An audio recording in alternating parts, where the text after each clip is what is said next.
Hello അസ്സാം വലൈക്കും welcome back. ഇന്നുണ്ടല്ലോ ഒരു അടിപൊളി ഫ്രൈഡ് ചിക്കൻ്റെ റെസിപ്പി ആയിട്ടാണ് കാണിക്കുന്നത്. അതും സിമ്പിളായിട്ട് ഉണ്ടാക്കിയെടുക്കാൻ പറ്റും.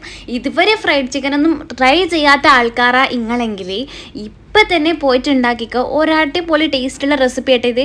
അപ്പോൾ നമുക്ക് റെസിപ്പിയിലേക്ക് പോകാം. ആദ്യം തന്നെ ഒരു അത്യാവശ്യം വണ്ണമുള്ള ഒരു പാത്രം അങ്ങോട്ട് എടുത്ത് വെക്കുക. എന്നിട്ടുണ്ടല്ലോ അതിലേക്ക് ഇതാ ഒരു 1.5 കപ്പ് പച്ചവെള്ളം അല്ലെങ്കിൽ നല്ല തണുത്ത വെള്ളം ഏതെങ്കിലും ഒന്ന് ചേർത്ത് കൊടുക്കുക. ഒരു 1.5 കപ്പ് വെള്ളം മതി കേട്ടോ. എന്നിട്ട് അതിലേക്ക് ആവശ്യത്തിന് ഉപ്പിട്ട് കൊടുക്കുക. ഇതിപ്പോൾ ചിക്കനിലേക്ക് നല്ല ഉപ്പ് പിടിക്കേണ്ടിയിട്ട് ആവശ്യത്തിനെല്ലാം ഇട്ട് കൊടുത്താൽ മതി. പിന്നെ ഒരു 1/4 ടീസ്പൂൺ ഗാർലിക് ചതുക്കിയത് അല്ലെങ്കിൽ ചെറിയ ചെറിയ കട്ടാക്കിയിട്ട് ഇട്ട് കൊടുത്താൽ മതി. ഇനിയാണ് നമ്മുടെ മെയിൻ ഐറ്റം. ഇനി കുറച്ച് സുറുക്ക വേണം കേട്ടോ, സാദാ വിനീഗർ. അത് ചേർത്ത് കൊടുക്കുക. ആ മൂടി തന്നെ മുഴുവനായിട്ട് ഒഴിച്ച് കൊടുത്താൽ മതി. എന്നിട്ട് നമ്മൾ എടുത്ത് വെച്ച ചിക്കന് ഇട്ട് കൊടുക്കട്ടെ. നമ്മളെ വീട്ടിൽ ഏത് ചിക്കനാണോ ഉള്ളത്, ഏത് പീസാണോ ഒന്നും നോക്കണ്ട ഇട്ടോ. ഞാനിപ്പോൾ ഇതാ ലെഗ് പീസാ മൊത്തം ഇട്ടത്. അതും സ്കിന്നോടുള്ളതാട്ടാ. സ്കിന്നോടുള്ളതാണെങ്കിൽ അത്രക്കും ബെസ്റ്റ് ആയിരിക്കും. സ്കിന്നില്ലാത്തതാണെങ്കിലും കുഴപ്പമൊന്നുമില്ല കേട്ടോ. നല്ലപോലെ ചിക്കൻ മുങ്ങുന്ന രീതിക്ക് ഇതാ ഇതുപോലെ അങ്ങ് വെച്ച് കൊടുക്കാം. എന്നിട്ട് അത് മെല്ലെ അങ്ങ് മാറ്റി കൊടുക്കട്ടെ. ഇനിയിപ്പോൾ നമുക്കിതിലേക്ക് കുറച്ച് കൂട്ടുകളൊക്കെ വേണം. ഇനിയിപ്പോൾ അത് ചേർത്തെടുക്കാം. അതിന് വേണ്ടിയിട്ട് ഞാൻ വേറൊരു പാത്രം എടുത്ത് വെച്ചിട്ടുണ്ട്. അതിലേക്ക് ഇതാ 1 കപ്പ് മൈദ, സാദാ മൈദ ചേർത്ത് കൊടുത്തിട്ടുണ്ട്. പിന്നെ ഒരു 1/4 കപ്പ് കോൺഫ്ലോർ ചേർത്ത് കൊടുത്തിട്ടുണ്ട് കേട്ടോ. കോൺഫ്ലോർ തന്നെ വേണം. പിന്നെ അതിലേക്ക് ആവശ്യത്തിനുള്ള ഉപ്പിട്ട് കൊടുക്കുന്നുണ്ട് കേട്ടോ. നമ്മൾ വെള്ളത്തിൽ കുറച്ച് ഉപ്പിട്ടിട്ടുണ്ട്, പക്ഷെ നല്ലപോലെ ഉണ്ടാവില്ല. അതുകൊണ്ട് കുറച്ച് ഉപ്പ് ഇതിലേക്ക് ഇട്ട് കൊടുക്കാം. 1 ടീസ്പൂൺ ബേക്കിംഗ് പൗഡർ ചേർത്ത് കൊടുക്കാം. ഒരു 1/4 ടീസ്പൂൺ മുളക് പൊടി അല്ലെങ്കിൽ പാപ്രിക്ക പൗഡർ ഇട്ട് കൊടുക്കാം. പിന്നെ ഒരു 1/4 ടീസ്പൂൺ തന്നെ കുരുമുളകിൻ്റെ പൊടി ചേർത്ത് കൊടുക്കാം.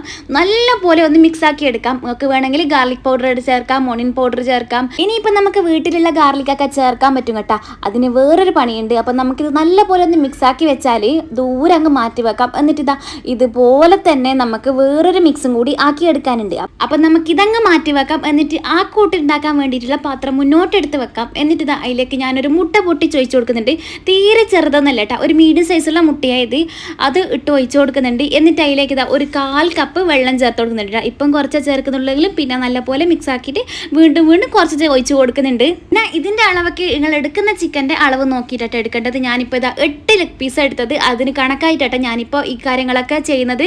1/4 കപ്പ് വെള്ളം മുഴുവനായിട്ട് ഞാൻ ചേർത്തിട്ടുണ്ട്. എന്നിട്ട് നല്ലപോലെ ഒന്ന് മിക്സ് ആക്കി എടുക്കുന്നുണ്ട്. ഇനിയിപ്പോൾ ഉണ്ടല്ലോ നമ്മൾ ആദ്യം ഉണ്ടാക്കി വെച്ചൊരു മിക്സ് ഉണ്ടല്ലോ, അതിൽ നിന്ന് ഇതാ ഒരു 2 ടീസ്പൂണ് പൗഡർ ഇതിലേക്ക് ഇട്ട് കൊടുക്കട്ടെ. മിക്സ് നല്ലപോലെ മിക്സ് ആയിരിക്കണം. എന്നിട്ട് 2 ടീസ്പൂൺ ആട്ടോ ഇട്ട് കൊടുക്കുന്നത്.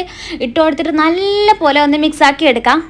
ഇതിപ്പോൾ ഉണ്ടല്ലോ നിങ്ങൾക്ക് വേണമെങ്കിൽ ആദ്യം മിക്സിലേക്ക് മുട്ട ഇട്ട് ഒഴിച്ച് കൊടുത്താൽ മതി. അതാകുമ്പോൾ ഇത്ര കഷ്ടപ്പാടുണ്ടാവില്ല. ഇതിപ്പോൾ കുറച്ച് കഷ്ടപ്പാട് കൂടുതലായിട്ടാ ഇതൊക്കെ ഉടച്ചെടുക്കണമെങ്കിൽ. ഇനിയിപ്പോൾ ഇതാ എൻ്റെ ഒരു മറന്നുപോയൊരു കാര്യമായിട്ടിരുന്നത്, ഞാൻ കുറച്ച് ഒരു 1/4 ടീസ്പൂൺ കൂടി ഗാർലിക്ക് ചതച്ചിട്ട് കൊടുക്കുന്നുണ്ട് കേട്ടോ. നിങ്ങൾക്ക് വേണമെങ്കിൽ ജിഞ്ചറും കൂടി ഇതിലേക്ക് ഇട്ട് കൊടുക്കാം. പക്ഷേ ഞാൻ ഇട്ട് കൊടുക്കുന്നില്ല കേട്ടോ. ഗാർലിക്കിൻ്റെ ഫ്ലേവർ നല്ല ടേസ്റ്റ് ഉണ്ടാവുക. ജിഞ്ചറാകുമ്പോൾ കുറച്ചൊരു കുത്ത് വരും. അപ്പോൾ അതും കൂടി ഇട്ട് കൊടുത്തിട്ട് നല്ലപോലെ ഒന്ന് മിക്സ് ആക്കി എടുക്കാം കേട്ടോ. നിങ്ങൾക്ക് ഗാർലിക് പൗഡർ ഉള്ളെങ്കിൽ അങ്ങനെ ചേർത്ത് കൊടുക്കാം. ഇനിയിപ്പോൾ നമ്മൾ ആദ്യത്തെ താരം വീണ്ടും വന്നിട്ടുണ്ട്. നമ്മളെ ലെഗ് പീസ് ഉണ്ടല്ലോ നമ്മൾ വെള്ളത്തിലേക്ക് മുക്കി വെച്ചത്, അത് നല്ലപോലെ നമ്മൾ ഉപ്പും വിനീഗറൊക്കെ പിടിച്ച് നിന്നിട്ടുണ്ട്. ഇനി അധികം വൈകണ്ട, വേഗം നമുക്ക് നല്ലപോലെ കോട്ട് ചെയ്തിട്ട് എടുക്കാം. എന്നിട്ട് ഫ്രൈ ചെയ്യേണ്ട പരിപാടികൾ നോക്കട്ടെ. അപ്പോൾ ആദ്യത്തെ സ്റ്റെപ്പായിട്ട് ഞാൻ കോട്ട് ചെയ്യുന്നതാണ് ഇതുപോലൊരു രീതിയിൽ കേട്ടോ. സാധാ നമ്മൾ ഈ ഒരു മുട്ടേൻ്റെ മിക്സിലേക്ക് മുക്കുന്നു. എന്നിട്ട് ഇതാ നമ്മുടെ പൗഡറിലേക്ക് ഇട്ട് കൊടുക്കാം. എന്നിട്ട് അതിലും നല്ലപോലെ ഒന്ന് കോട്ട് ചെയ്തിട്ട് എടുക്കുന്നു കേട്ടോ. ഇത് ഒരു സാധാ കോട്ടിങ്ങാണ്. ഇനിയിപ്പോൾ നിങ്ങൾക്ക് കുറച്ചും കൂടി നല്ല ക്രിസ്മസിന് വേണമെന്നുണ്ടെങ്കിൽ വേറൊരു പരിപാടി ഉണ്ട് കേട്ടോ. ഇതിപ്പോൾ നമുക്ക് നൈസായിട്ട് ഒരു കോട്ടിങ്ങാണ് ഇതിൻ്റെ മേലേക്ക് കിട്ടാം.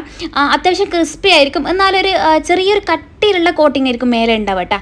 ഇനിയിപ്പം കുറച്ച് നല്ല കട്ടിയുള്ള കോട്ടിങ്, നല്ല ക്രിസ്പി, എന്നാൽ നല്ല പോലെ പുറമൊക്കെ കടിക്കാൻ കിട്ടുന്ന രീതിക്ക് കറം പുറ കിട്ടണമെങ്കിലുണ്ടല്ലോ വേറൊരു കോട്ടിങ് ഉണ്ട് കേട്ടോ. ഫസ്റ്റ് നമ്മളിതാ ഇതുപോലെ പൊടിയിലേക്ക് ഇട്ട് കൊടുക്കാം. എന്നിട്ട് നല്ലപോലെ കോട്ട് ചെയ്തിട്ട് എടുക്കാം. പിന്നെ മുട്ടയിലേക്ക് ഇട്ട് കൊടുക്കാം. വീണ്ടും അത് കോട്ട് ചെയ്തിട്ട് എടുത്തിട്ട് വീണ്ടും നമ്മൾ പൊടിയിലേക്ക് ഇട്ടിട്ട് നല്ലപോലെ വീണ്ടും ഒന്ന് കോട്ട് ചെയ്തിട്ട് എടുക്കാം. അപ്പോൾ നല്ലൊരു തിക്കായിട്ടുള്ള ലെയർ ഇതിൻ്റെ മേലേക്ക് വരും. അപ്പോൾ നല്ലൊരു ക്രിസ്പിനെസ്സും ഉണ്ടാവും.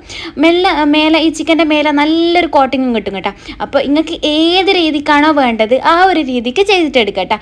ഇത് നിങ്ങൾക്ക് എങ്ങനെ വേണമെങ്കിലും ചെയ്തിട്ടെടുക്കാം. ആദ്യം ഒന്ന് മുട്ടയിൽ മുക്കിയിട്ട് പൊടിയിലേക്ക് മുക്കിയിട്ട് വീണ്ടും മുട്ടയിലേക്ക് മുക്കിയിട്ട് പൊടിയിലേക്ക് ഇടുമ്പോൾ അതിനും നല്ലൊരു കോട്ടിങ് കിട്ടും. ഇതിപ്പോൾ നിങ്ങളെ ഇഷ്ടപ്രകാരം നിങ്ങൾക്ക് തിക്നെസ് വേണമെങ്കിൽ പിന്നെ നിങ്ങൾക്ക് ഇങ്ങനെ ചെയ്യാം. അല്ലെങ്കിൽ സിമ്പിളായിട്ടാണെങ്കിൽ വേഗം മുട്ടയിലേക്ക് മുക്കാം. എന്നിട്ട് പൊടിയിലേക്ക് മുക്കിയെടുക്കാം.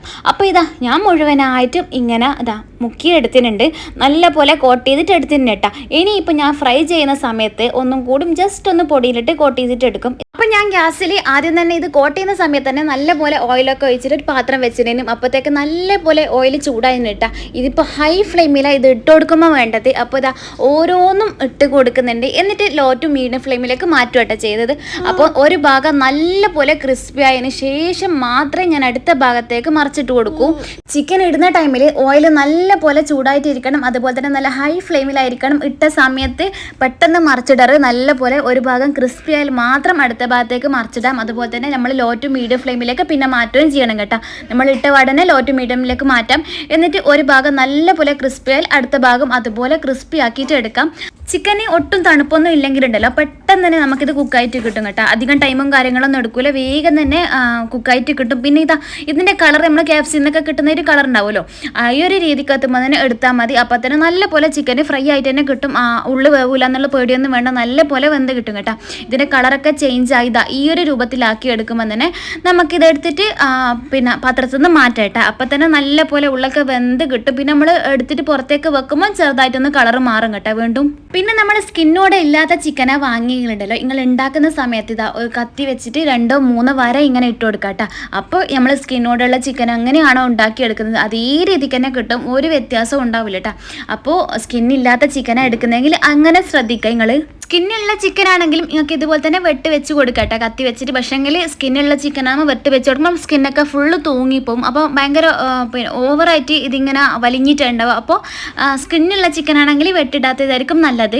അപ്പം നമ്മുടെ ഫ്രൈഡ് ചിക്കൻ ഇവിടെ റെഡി ആയിട്ട് അടിപൊളി ടേസ്റ്റ് ആയിട്ട് ഇത് പറയാണ്ടിരിക്കാൻ പറ്റില്ല. നല്ല ചൂടാലെ തന്നെ തിന്നണം, എന്നാലേട്ടാ അതിൻ്റെ കറക്റ്റ് ടേസ്റ്റ് അറിയാൻ പറ്റും. പിന്നെ ചൂടാലെ തിന്നാൻ കുറച്ച് ബുദ്ധിമുട്ടായിരിക്കും കേട്ടോ. അതുകൊണ്ട് എനിക്ക് ഈ വീഡിയോയിൽ കാണിക്കുമ്പോൾ ഭയങ്കര ബുദ്ധിമുട്ടായിരിക്കും, കാരണം നല്ല ചൂടായിട്ട്. അപ്പോൾ എല്ലാവരും ഒന്ന് ട്രൈ ചെയ്തേക്കട്ടെ.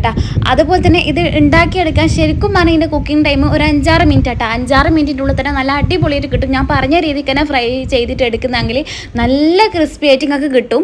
ഇനിയിപ്പോൾ നിങ്ങൾക്ക് കുറച്ചും കൂടി നല്ല മസാലയൊക്കെ വേണമെങ്കിലുണ്ടല്ലോ, അതിൻ്റെ റെസിപ്പിയും ഞാൻ എൻ്റെ ചാനലിൽ തന്നെ ഇട്ടിട്ടുണ്ട്. ഇതിന് മുന്നേ ഇട്ടൊരു വീഡിയോയിൽ ഉണ്ട് കേട്ടോ. മസാലയൊക്കെ ചേർത്തിട്ട് നല്ല സ്പൈസി ആയിട്ട് നമ്മൾ കേരളക്കാർക്കൊക്കെ ഇഷ്ടപ്പെടുന്ന രീതിക്ക് ചെയ്യുന്നൊരു റെസിപ്പി അങ്ങനെയും ഉണ്ട്. ഇത് കറക്റ്റ് ഫ്രൈഡ് ചിക്കൻ എന്നൊക്കെ കിട്ടുന്ന പോലെ തന്നെ നമുക്ക് സ്പൈസി അല്ലാത്ത സാധാ നോർമലായിട്ടുള്ള ഫ്രൈഡ് ചിക്കൻ്റെ റെസിപ്പി ആയിട്ട്. ഇത് ഈ ഒരു റെസിപ്പി നിങ്ങൾക്ക് എല്ലാവർക്കും ഇഷ്ടപ്പെട്ടേക്കെന്ന് വിചാരിക്കുന്നു. ഇഷ്ടപ്പെട്ടാൽ എന്തായാലും ലൈക്ക് ചെയ്യുക, അതുപോലെ തന്നെ ഷെയർ ചെയ്യുക. ആർക്കെങ്കിലും കിട്ടിയാൽ ഉപകാരമല്ലേ. അപ്പോൾ പിന്നെ എന്തെങ്കിലും ഒരു കമൻറ്റും കൂടി ഇട്ടിട്ട് പോയിക്കോട്ടെ. പിന്നെ നിങ്ങൾക്ക് ട്രൈ ചെയ്ത് നോക്കിയിട്ട് ഇഷ്ടപ്പെട്ടിട്ടുണ്ടെങ്കിലും ഇഷ്ടപ്പെട്ടിട്ടില്ലെങ്കിലും ഒന്ന് കമൻറ്റ് ചെയ്തിട്ട് അറിയിക്കട്ടെ. അപ്പോൾ അടുത്ത വീഡിയോ കൊണ്ടുവരുന്നവരെ thank you so much. By.